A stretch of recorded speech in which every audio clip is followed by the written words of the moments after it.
এই মুহূর্তে বিজেপির কার্যালয় বুলডোজার চলছে এবং বুলডোজার দিয়ে বিজেপির কার্যালয় এই মুহূর্তে ভেঙে দেওয়া হচ্ছে। পোর্টের তরফ থেকে বলা হলো এই কনস্ট্রাকশন বেআইনিভাবে হয়েছিল এবং সেই জন্য কিন্তু এখানে কিন্তু সেই কার্যালয় ভেঙে দেওয়ার জন্য একবারে বলা হলো এবং তারপরে কার্যালয় ভেঙে দেওয়া হলো। এই মুহূর্তে বিজেপির কর্মীরা বাধা দিচ্ছিল এবং তাদের কিন্তু অনেককেই গ্রেপ্তার করা হলো এবং এই মুহূর্তে বিক্ষোভ পুলিশ কিন্তু এই মুহূর্তে গ্রেপ্তার করছে এবং বেশ কয়েকজন বিজেপি কর্মীকে এই মুহূর্তে গ্রেপ্তার করে পুলিশ নিয়ে যাচ্ছে।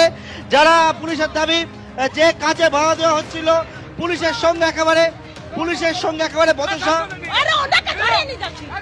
পুলিশ।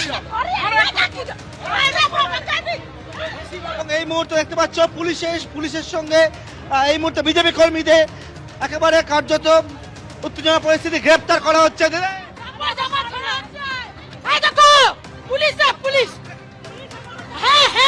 আমি বিজেপি করি, আমার বিজেপি পার্টি অফিস আজকে 40 বছর দিকে আছে।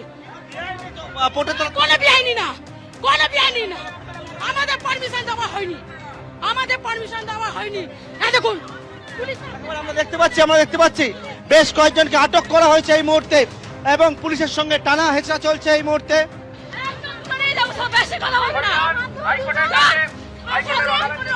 এবং এইখানে কোন রকম ভাবে জমায়েত করতে দেওয়া হচ্ছে, পুলিশের তরফ থেকে মাইকের মাধ্যমে প্রচার পর্যন্ত করা হচ্ছে। শান্তি বজায় রাখুন, অযথা ঝামেলা করবেন না, হাইকোর্টের অর্ডার আছে, অযথা ঝামেলা করবেন না।